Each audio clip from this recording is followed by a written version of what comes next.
a very cold and wet series of days. And then recently, our days got better. It's nice and warm. I believe we're hovering at 80 degrees Fahrenheit today, which is really good. And welcome to another Bisimoto Tech Tuesday. I'm surrounded by lots of cool cars here as well. Have a new t-shirt that we just launched that should be on the website already. And just want to really share something very exciting with you guys and girls. I don't do this Tech Tuesday to go viral. I really do this Tech Tuesday with the opportunity to take advantage of the fact that our industry does need hardcore technical information. I'm here to share everything I know. I'm here to do good within our industry, within our environment. I'm here to help. Not for props, not for likes, not for follows, to help. When I came to the United States, as far back as 1989, no one wanted to help me when it came to learning things automotive. And I'm here to be that person I needed when I was younger. I'm here to help. And because of that dedication to technology and automotive in the automotive industry, thank you so much, Go Digger Transport, who, by the way, Go Digger is an amazing person. He takes all our cars. I have one for you very soon, sir. This one right here. Oh, look at that light. Thank you, Nick. That was pretty cool right there. So it's just really, really cool stuff. I have the Odysseys back here, the CRZ, the other Odyssey, just really good stuff. But I'm here to really help, you know? One of 5,000 is already hitting the ground running, saying, quick question, how do you feel about extracting oil versus a typical oil drain for an oil change on Hondas? I like drains. Many times when you, and what he's referring to, and correct me if I'm wrong, going through the dipstick or going through the valve cover to use a suction to pull it out, sometimes you don't quite get everything. I love using the drain on the pan, having the vehicle at a slight angle and just letting it sit for a while to get as much dirty oil out as possible. And of course, with a new filter, which I fill up with some, Pure is my oil of choice. You can see the banner right there as well. Yeah, that's what I do, Motec, and by the way, Gabe, great guy. He has a beautiful Motec clad Veloster N, which my son loves more than my own Veloster N. Shame on him, shame on me. Anyway, oh, look at that supercar. I'm about to purchase a right-hand CTR from Japan. That is, oh, that's gonna be cool. Do you think you have time to look at the motor and tell me if it's healthy? Absolutely, come on down, we'll take a look. And this supercar is referring to is one that's very unique. The only one in North America, dare I say, is it safe to say the only one in private hands? But this is a Neo EP9. As you can see from all the orange wiring in there, it is a BEV or battery electric vehicle. Designed initially from factory to put 1,000 horsepower. We have set this up for 1360, so 1,300 plus horsepower. All-wheel drive, already at 30% throttle with the team back here. It peels tires like crazy. It's ridiculous. And today we'll play around with some of the lights and ballast and also the power steering system up front because it has a pretty nice, unique yoke system that has an embedded screen. With the AM-CD5, you can see all kind of pertinent data from RPM to throttle position to state of charge to indication of left and right when you have the indicators on. I should do something really cool. The steering wheel also has the ability for a horn and also DRS, which is drag reduction system. So what that means is, as the vehicle is driving and the wing comes up for stability, if you want to go crazy in a straight line, you press a button on the steering wheel and voila, the wing comes down, reduces drag, and you just hot tail it. So, actually, let me show you. It's supposed to be active after 50 miles an hour, but let me program something to put it active right now. Give me a second, and let's take a look and see what happens. So the screen here, I have to go to the screen, I have software connected still, air control,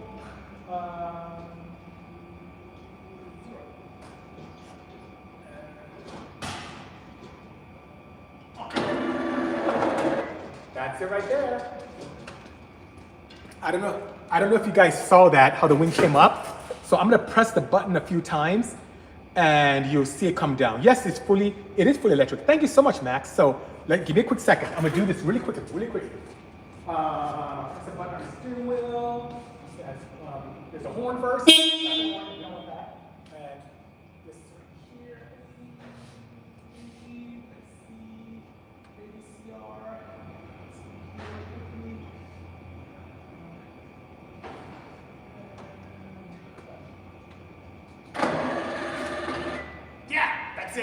So with the press of a button, I was able to reduce it. And then when the vehicle's actively moving, when you let go of the button, it comes back up. So you can go in a straight line, you're trying to like overtake someone or just haul butt or get a better elapsed time. And you do that to reduce the drag, because every time you have a wing in the column of air or fluid, it creates a lot of good downforce in the rear, but it does tend to slow the car down. Great on corners, but if you're in a straight line, it is a drag penalty. You press that button on the steering wheel whenever you just want to floor it and have fun and pass someone or do something crazy with a drag race time. And it's very easy. It's actually on the right side of the yoke steering wheel. Tell you what, I'm gonna pull this steering wheel off and show it to you guys. Give me a second. I'll power this down real quick. So the vehicle's off. And then I'm gonna pull the steering wheel real quick. And it's powering down.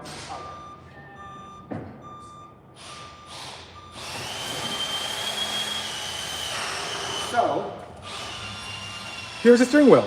So this is the steering wheel I was telling you about. As you see, very nice mil-spec connector. I have this side pod right here that allows me to connect a cable and program the CD5 here.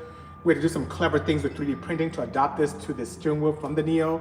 So you can see a variety of buttons here. I have horn right here. I have left indicator light, right indicator light, and this is the button I press to get the wing down. It's right there. That button right there. And it's pretty cool. These buttons reset alarms. This one changes pages. It's pretty cool. So nice carbon fiber, very high-end device. Beautiful yoke steering wheel.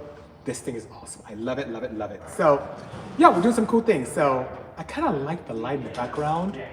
Yes, Angel, the car plug. I am in California. We're actually in Ontario, California to be exact. So thank you so much. Youngster323, hey BC, what are your thoughts on Los Angeles not having any public drag strips and don't open Pomona in and out drag strip to the public? Oh, I have a lot of thoughts around that, sir. I'm gonna put this back, turn the vehicle back on. And by the way, I need to do a video on how to turn this car on.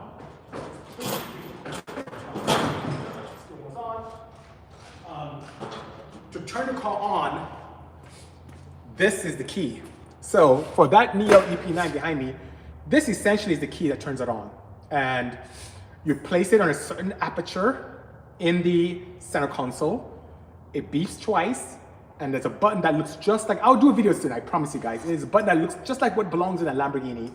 Flips up, you press the button, and boom, everything comes on. So I'm gonna do that really quickly. Give me a second. And, because I'm still experimenting with this car and trying things out. There you go. You may have heard a series of clicks.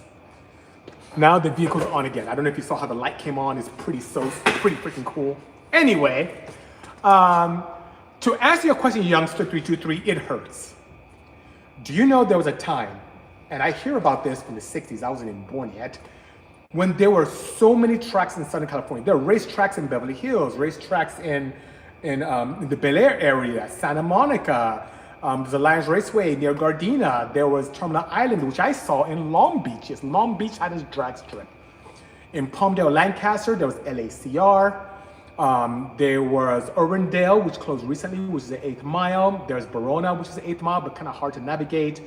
Pomona was open every Friday, Saturday for test and tune until people in City of Laverne complained and they shut that down. So now they only do maybe 6 track events a year, which is horrible. We have Fontana for quite a while, everything from the parking lot to a proper drag strip. We had Carlsbad, which is my testing ground. So every time, if you went any given Saturday, you would see me there with my CRX testing. Sometimes I have exhaust manifolds hanging out the hood, hanging out the bottom. There are times I did some aerodynamic studies where I had tufts, like pieces of string all around the car. I had pressure sensors underneath to find an area of high vacuum under the car so I can terminate my exhaust there. It was a great testing ground for me.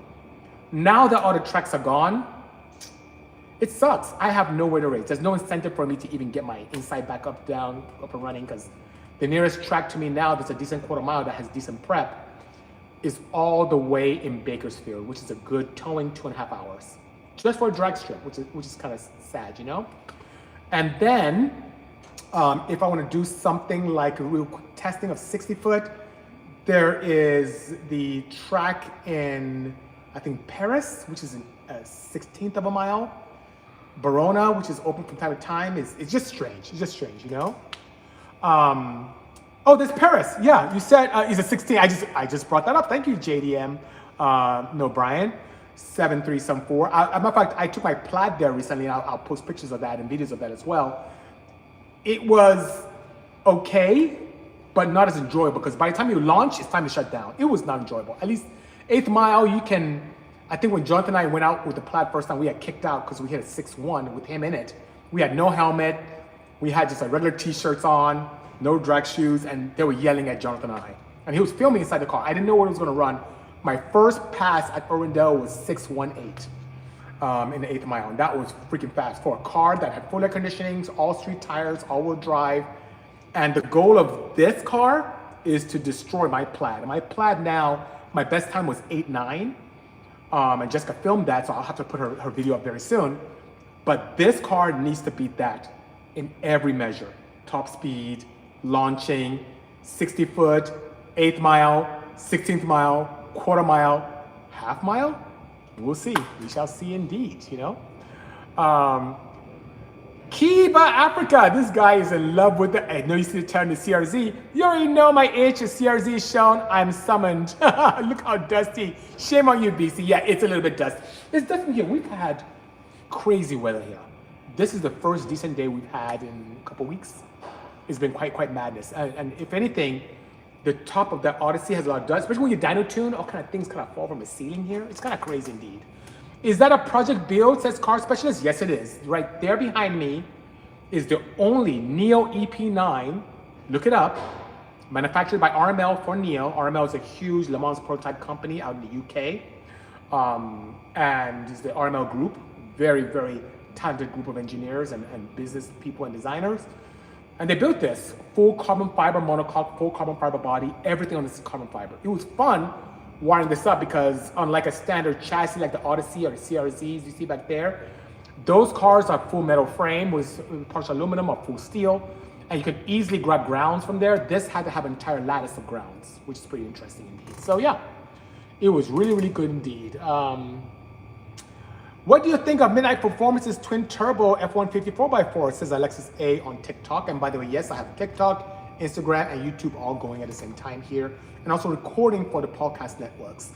I am not familiar with that, with the Midnight Performance twin turbo F-150 4x4.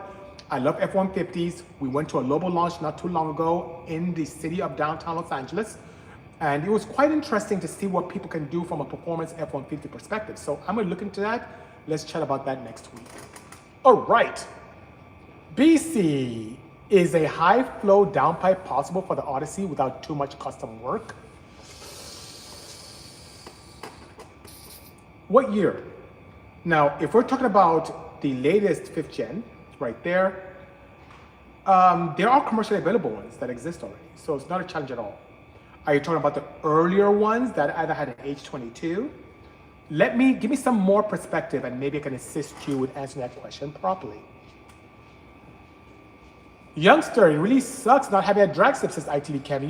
He's 100% correct. ITV Kevin's a good friend of mine. We actually went to the range. Oh, Jonathan, we went to the range this weekend with Kevin. We went to the shooting range, which is pretty cool. So, oh, there he is over there. Yeah, Jonathan, did you hear me?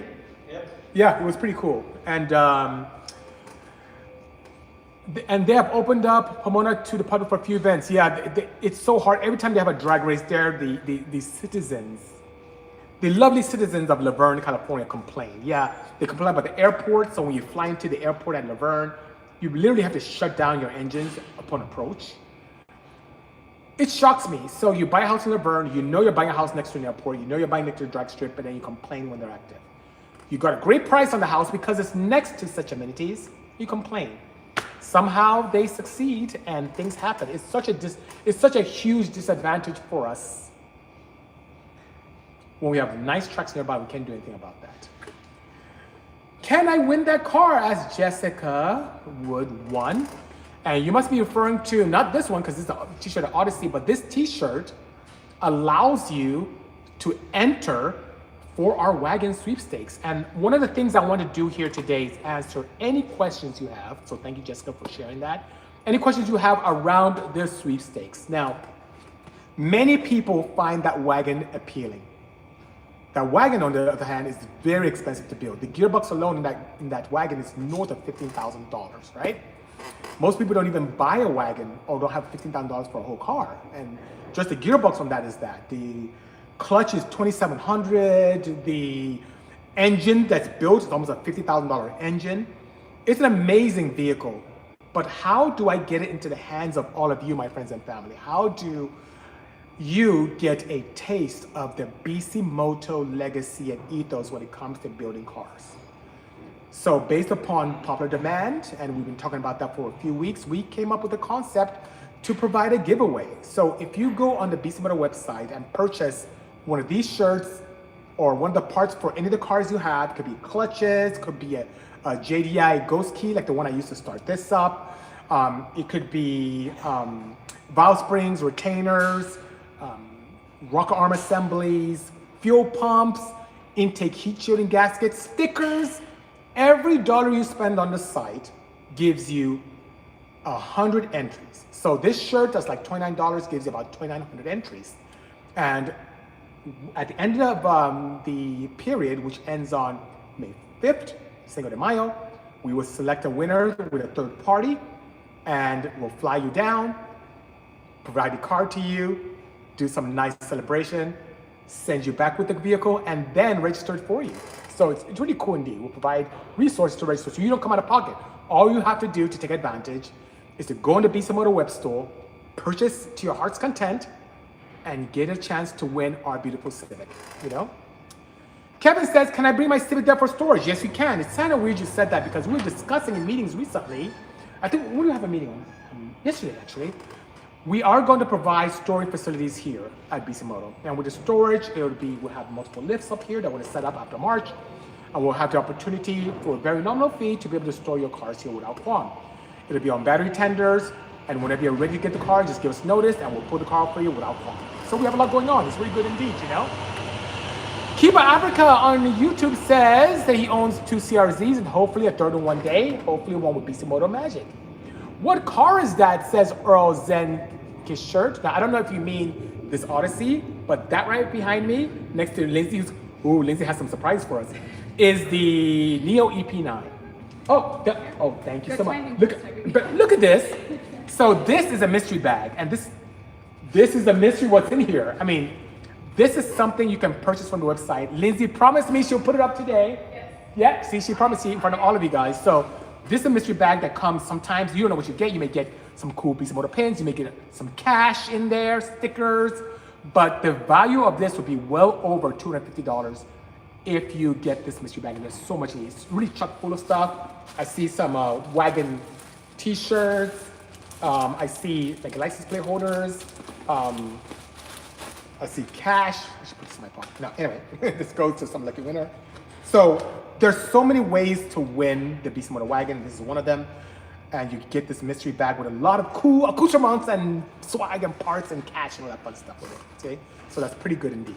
Okay, let's see. Oh, thank you, Lindsay. Yeah, let's go to some lucky person. Lindsay's awesome. Thank you. Says good luck to all of you.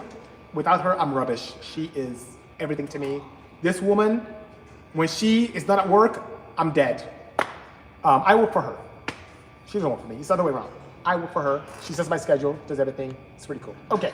Las Vegas is a way better track. Vegas is great. The prep is amazing. The only thing I don't like about Vegas is sometimes the heat and definitely the elevation. So it is a bit of a slower track. Formoso's nice when prepped. The best track I've ever raced at is the Joliet drag strip in Illinois. Heated launch pad. I actually remember checking the prep of the launch pad and my shoe came off. It was that sticky. It was crazy. Crazy indeed, but really good. Kenny Anderson 9 says, I rebuilt a D16 Z6.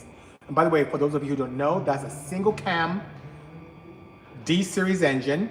The first VTEC variety that came in the 92 and up Civics, 92 to 95 Civic EG. So he says the main and rod bearings, and he measured them, New oil pump, clean the pickup tube. It's not building oil pressure. I tried to overfill the engine with oil to hopefully break the airlock. So that could be a variety of things. It could be an airlock. It could be missing a plug in the crank girdle. That has happened where people clean out the girdle and don't put the plugs on the side. There are 3 of them in there. You may have missed it. And if you took apart the oil pump, one thing I've done is to make sure that, if you take the oil pump out on the very top end, near where the pickup tube is, there is a nice Allen there. Remove that Allen, you will see a plunger that's a bypass valve. If that's stuck, and I've seen that with aftermarket pumps, if that's stuck in there, it just bypasses oil internally and doesn't allow it to go into your engine. So unfortunately, you may have to take your pump off again. And I'm gonna give you a little bit of advice that I typically do on high performance and boosted D60 Z6s. I put a small shim about 1/8 of an inch thick. You can find them at any parts store, any place that sells spacers like a McFadden or any kind of boat place. You can even machine one yourself. But when you take that spring out with the Allen plunger, and then you see the little movable plunger to make sure it comes out, it's lubricated, moves easily. Between the spring and that plunger, put a small spacer. What that does, it increases pressure on the bypass, so it allows you to build a little bit more oil pressure before it bypasses, allows you to feed your mains and rods properly, even better. And especially with boosted setups where you're pulling oil from the system to feed a turbo, it reduces the entire oil pressure, also reduces the volume going to your engine. Having a bypass shim does help a lot. Remove any casting marks already if you haven't. And if you're so inclined with time and a little bit of resources, you can WPC treat your gears. WPC is a very good Japanese-based surface treatment that increases oil retention and smoothness. So while your gears have a little bit of resistance with the WPC coating, and by the way, I did it to the wagon as well, it allows for your pump to move a lot easier and reduce any kind of friction or losses due to energy, and it helps the pump even last longer, almost indefinitely. So it's absolutely fantastic indeed, So I hope that helps. Good luck with that, and keep us posted on your success with that. You got money, buy land and make a track, says Saddam Jose. Actually, any resources I have coming out now would be to create more cool parts. So a track is a good investment, but you never know. I'll never say never, you never know. Where would be a good place for me to build a track in Southern California? Maybe out where we're shooting. There's a lot of land out near Yucaipa, kind of Banning area. There's a lot of land there. That wouldn't be a bad place. And it's not too far away from LA proper. Without traffic from my residence, was about an hour drive. And if it was like an hour and a half from downtown LA, then it wouldn't be bad at all. I mean, it'd be quite good, Have you ever had an issue like this? Yes, the only time I had an issue like that was with that Odyssey right there. And we did have to prime it, crank it and get the air out. And then it was fine, but not on a D series. I've not had that challenge at all. That's a tall order, sure indeed. Gas and go this now. What's new, says Gas and Go with snow? Well, the first thing I did was really share, because I get this question a lot, like, why am I doing this?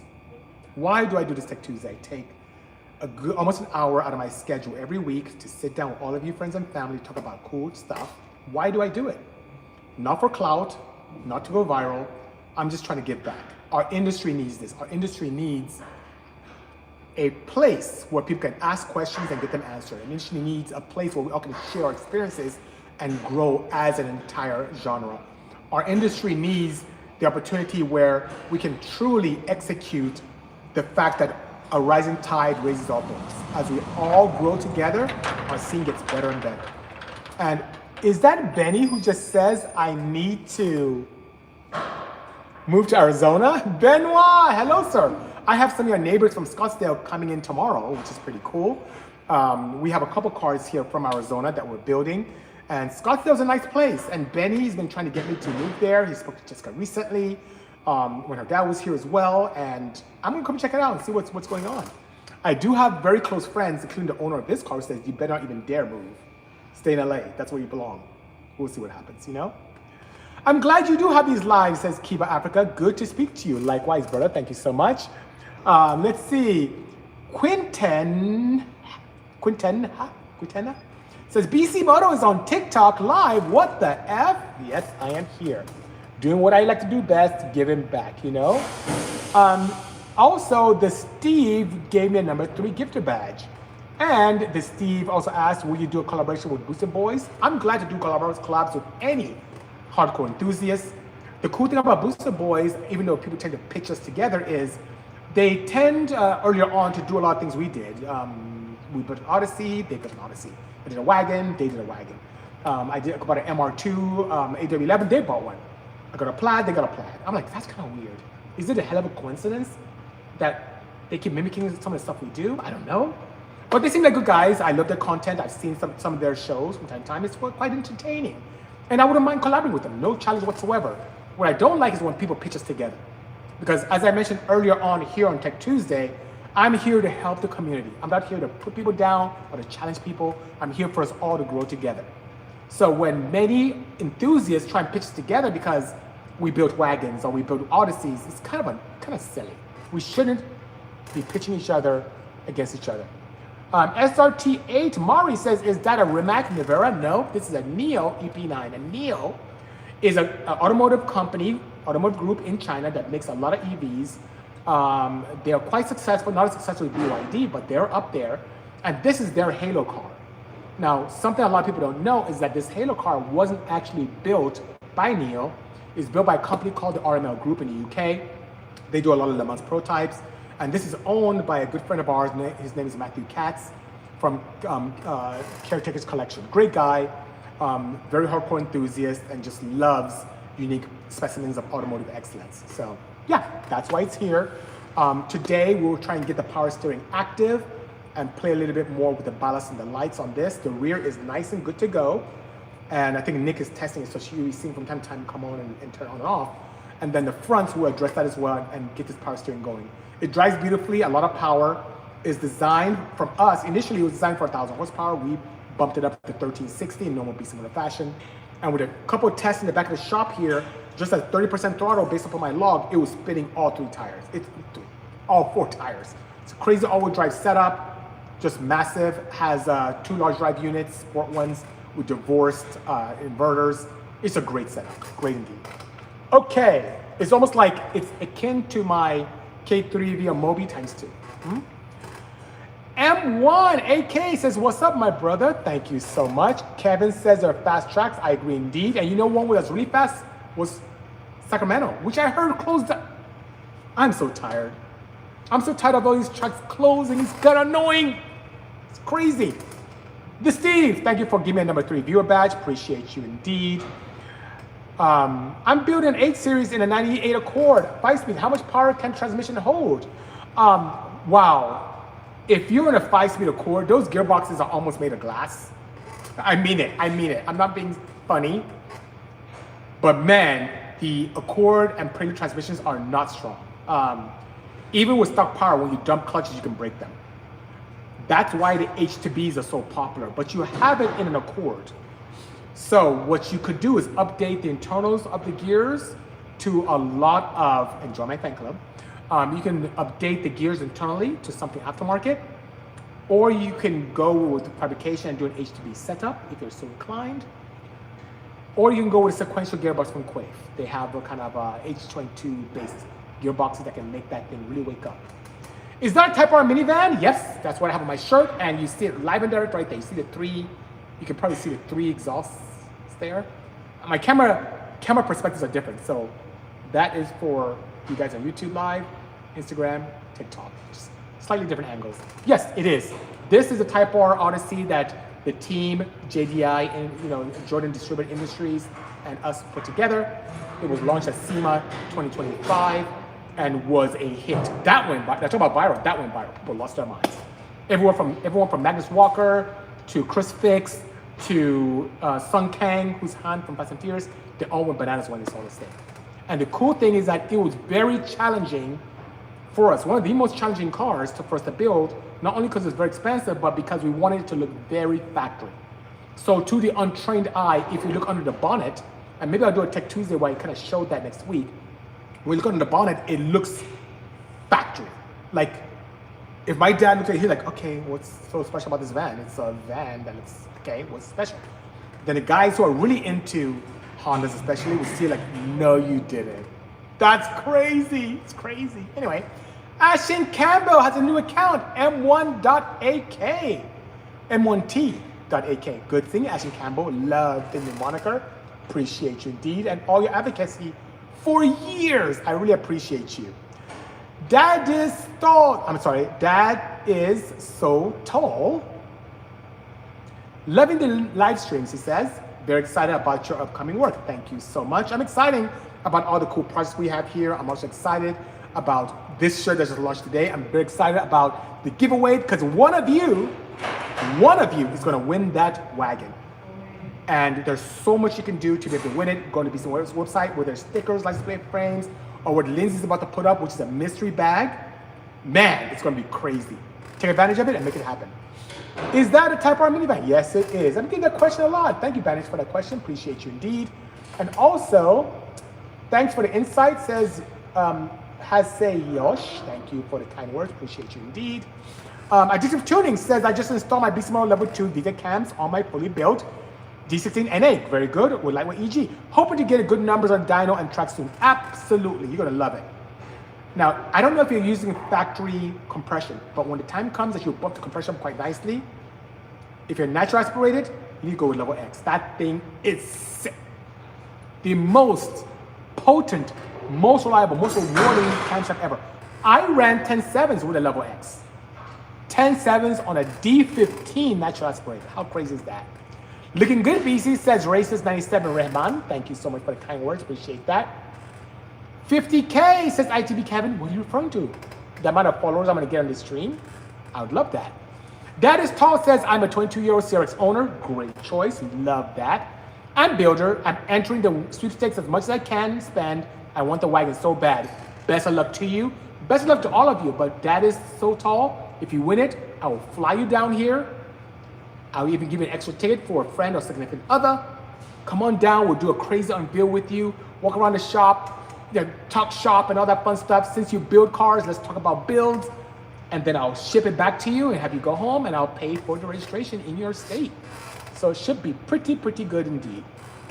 Looking good, brother, says Gas and Go with Snow. You're doing the most, thank you. And even though I'm doing the most, guys, I am nothing without my team. You heard me refer to Jonathan, you saw Nick walk by here, you saw Lindsay come in. Without these wonderful people, I am nothing. I really am. They are the reason why I'm successful today. It's a team effort. No man is an island. And without my great team, with them, everyone is just fantastic. Swift So says, which model of the GV60 are you testing and how do you feel it compares in terms of performance with the EVs you've built, says Swift Soul. Well, I do have the standard GV60 from 2026. It's absolutely, oh my God. The performance version, it's beautiful. Here's some of the things I love about the car. Small Easter eggs.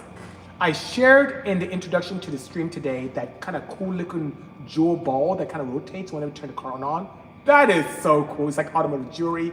Just a little quirk that didn't need to happen, but Genesis brought to light, and it's absolutely gorgeous. It almost is akin to what you'll see in some of the BMWs, but this has like a nice, very elegant ball that looks like jewelry and spins around, allows you to go from park to drive to neutral to reverse.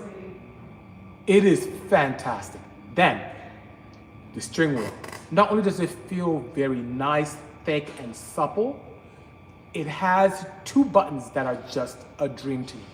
One that allows you to change the mode. The modes can go from eco to comfort to sport, even snow, because it's all-wheel drive setup. And then it has a boost button where it gives you up to 10 seconds of extra energy, extra amps for the BEV to be able to, to accelerate like mad. Above and beyond that, the sound. Now, Hyundai they've really, I guess they got a lot of experience with the Ioniq 5N, but some of that DNA made its way into their luxury division, which is the Genesis brand. And this thing has a nice, cool tone. Doesn't quite sound very petrol-based, but doesn't sound EV at all. It's just a nice, comfortable sound. It kind of gives you some type of aural input. Not oral, but aural input. And it's really nice indeed. And I'm gonna share some videos or pictures today about the vehicle itself. The interior is this nice baby blue, just very, very elegant. And then I went to the mountains of Yucaipa with it, and the thing handled itself very well. There were gullies there and crevices that I thought a standard SUV or BEV would not be able to go through. I tried to take my Model 3 there not too long ago, and I had to turn around. I just couldn't make it. This thing took it like a champ. So it doesn't look like an SUV. It's not an SUV just in looks, I should say. It is a very capable off-roader. It's really cool. So SwiftSeal, thank you so much for asking that question. I love that. It's amazing. Other creature comforts it has, above and beyond the heated steering wheel or heated seats, ventilated seats.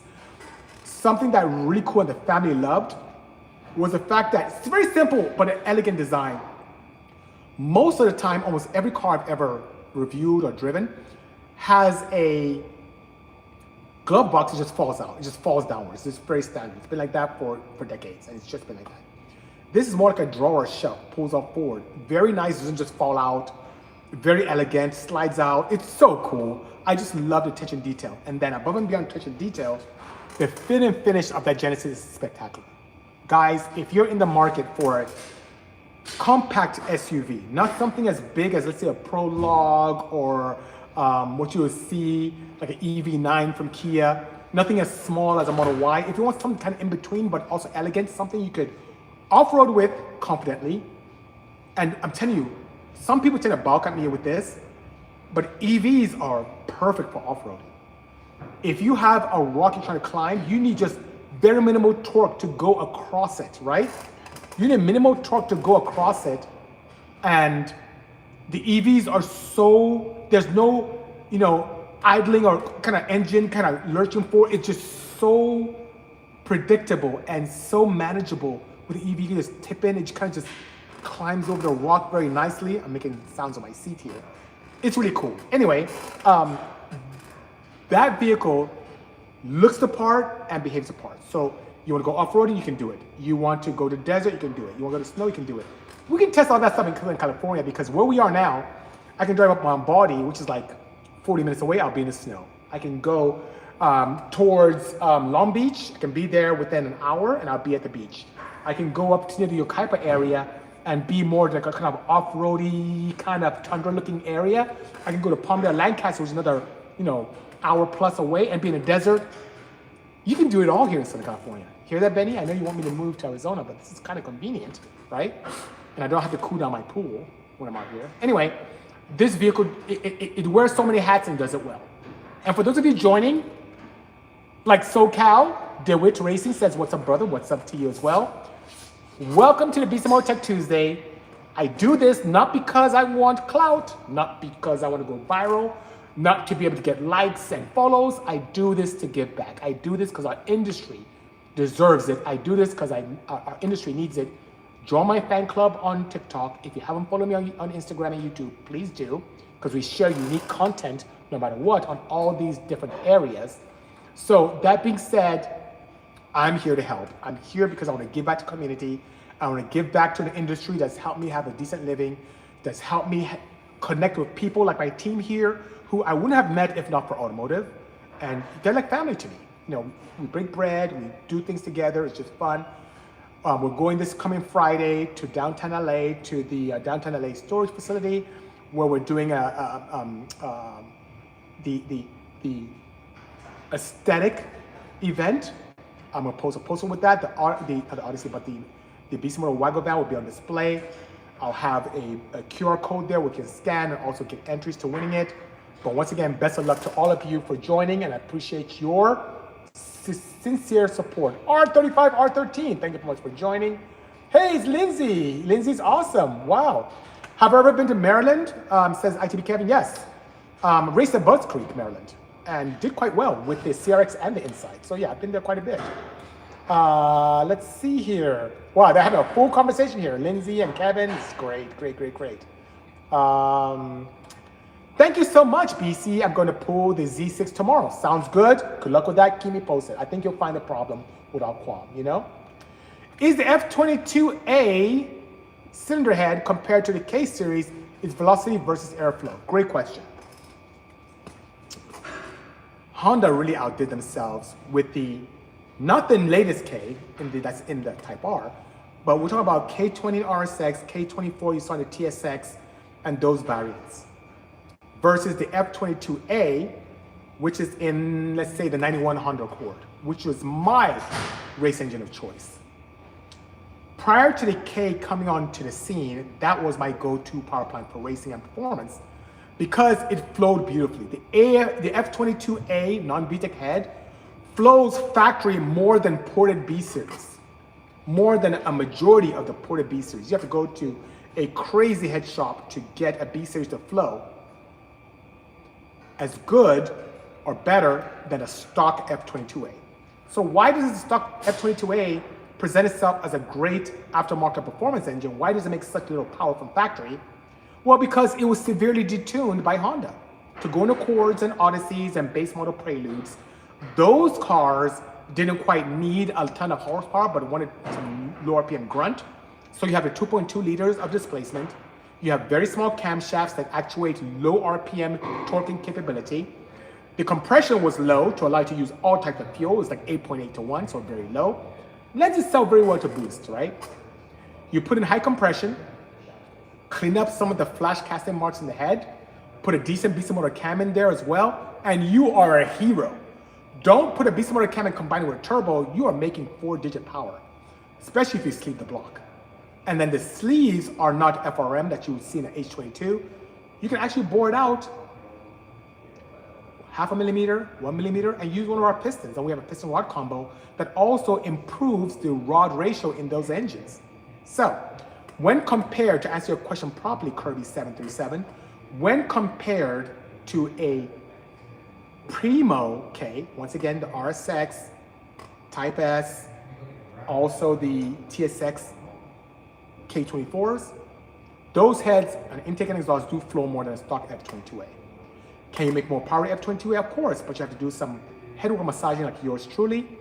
But on the same token, just apples to apples, soup to nuts, a stock K series, classic K series, flows more than the F22A. But the F22A is vastly superior from a flow perspective than the B series. And by the way, as a hip pocket bit of information, the cylinder head holds the highest potential for power. You get a head proper, car makes power. That's why a B16 versus a D16, the B16 makes more power. Same displacement, but a B16 flows more. Not only for the cylinder walls being wider to help with de-shrouding of the valves, but also the ports are just gangbusters, you know? What's the black car next to the white car? That is the Bisimoto CRZ. That's the one we built for American Honda years ago, 533 horsepower when they went to SEMA 2011. And that particular vehicle was destroying gearbox like crazy. I had to detune it to about 300 for the gearbox to last. It does have a limited slip in it, but it was destroying gearboxes at the high horsepower setup. Let's see here. Showcase your bro's old school Chevelle. I made him selling some parts. By all means, Mofo73, good seeing you. Thanks for joining. I will give back like you someday, says Kenny Anderson 9. I look forward to it. And if there's anything I can do to help, please let me know. We need more of this. We need all to share and to grow together. It's very important, extremely imperative. Hello, Scotty Smash. Thank you so much for joining this Bisimoto Tech Tuesday. I am gonna lie, need you to build that Odyssey again. That was hard. Thank you, RD Vana. As a matter of fact, I was talking to Tracy, who is the president of JDI. JDI is who we combined in building this Type R Odyssey. And we're thinking about putting our heads together and resources and building an early generation one, also with a Type R. So first gen, crazy, right? Like RD, we don't know. Second gen, maybe? Third? Fourth, like we've done fifth? Nope, but definitely first, second, or third. Maybe I'll even do a poll and see what you guys want to see, and we'll make it happen. All right, is that the Odyssey back there? Yes, not only the Odyssey, but two. White one is Type R, and the dark cherry pearl is the original 1,000 horsepower one. If I PM you, can I get the K3 935 wheel specs? It's time to order, and I lost the fit. Scotty, DM me, I'll let you know. I can tell you on the K3V, my front wheels are 17 by 10.5, and the rears are 19 by 12.5. And the offsets are very, very aggressive, definitely in the negatives. But I'll be more than happy. So if you have a proper Kremer kit or one that was done that mimics it well with the right dimensions, that'd be the way to go, okay? Dad is so tall, says you made it. Sound big, but stay so humble and actually care for the community and spend time connecting with us. Keep it up and set the example for the others. Thank you so much. Dad is so tall. Honestly, it was heart-wrenching for me. It really was, guys, when people shun me. I was asked to get out of shops. I was asked, like, just drop off the car and stop asking us dumb questions. I really want to learn about cars and no one helped me. It took John Concialdi from AEM to take me under his wing and say, I'll show you. And then look at us today. If not for JC, bless his soul, may he rest in peace, I wouldn't be here today. I owe all my success to that young man, who then introduced me to people like Nick Arias Jr., introduced me to, who just passed away a couple weeks ago, may his soul rest in peace as well. We're losing a lot of the greats. Nick Arias Jr. is not with us anymore. Ed Iskandarian just left recently. He was just great Bisimoto advocate, love that guy as well. Introduced me to a lot of great heads here in the automotive scene. And it's just been a great journey so far, you know? What's the best VTEC engine to get? I am very partial, if your budget allows you, with the F20C from the S2000. I like that engine a lot. Head flow is great, intake manifold is awesome. The most efficient exhaust manifold I've ever seen commercially available. People sell headers for the S2000 and they lose power. Factory is good. The only person I've seen make power on those headers, not Spoon, not Mugen, not even Jay's Racing, High-Tech. High-Tech here in Southern California. John and team did a great job making it do well. You made it so big. Thank you so much. That's all I got it. No problem. Are we going to see a Renault Clio soon? Says Marv. Let me talk to Ralph Gilles. Ralph Gilles is the head of global design for Stellantis. He has a lot of connections in France, especially with the Peugeot brand. Let me see if he can make something happen. You never know. I like those cars a lot. Oh, is the stick, says R. Divana? Now, let's see. All the cars here, this one, and I forgot to show you guys on the steering wheel, it has paddle shifting to initiate gear on this one. That stick, that stick, that stick. By the way, that trio of cars are all 6-speed. How cool is that? Are you going to be at Magnus's open house tomorrow, says TM Belief? If I can get out of here quick enough, maybe. Wednesday's kind of a crazy day. We have some visitors coming. I don't know how long they're staying, but I know his event starts at 2. Maybe I'll be there by 3:30. We'll see. I will keep you posted. And if I do, I will do a live out there. RHRA is buying a lot of tracks, both active and abandoned, says M1TAK, aka Ashton Campbell. The RHRA rules are really weird. I am partial to NHRA rules. They're a lot more strict, and hence safety-wise, I like it. There's some cross-pollination between NHRA and IHRA, but I prefer NHRA. In fact, my only licenses are NHRA licenses. I still have my active drag racing license going on. I do have my SC license, still pushing through. It's great, keep it going. Giovanni, Oil City, good seeing you, brother. Thank you so much for joining the Tech Tuesday. We'd love to see you on Skunk 2 Smoke Show podcast. I didn't even know Dave had a podcast. And I would like to do that because, guys, do you know this? And I'll let you go after this because we're getting close to an hour. The best race I've ever had in my life, ever, I mean this, guys, I'm not joking, is with a Skunk 2 car. And I should show that video again. Maybe I'll show it again this week on my flashback or throwback Thursday. Not flashback Friday, but throwback Thursday. Dr. Charles, who was a mortal enemy for me, but now we're good friends, was racing in Fontana at the drag strip that was near the parking lot, not even the proper strip, right? We had a Battle of Imports event. They had a tube chassis RSX with a K-Series, the also K-Series I mentioned before, with a Motec, traction control, carbon fiber, you name it, just a beautiful car. Very menacing, very intimidating vehicle. Against my single cam F22A, my CRX. I broke, before the final round, I broke my gearbox. I broke my D-Series gearbox.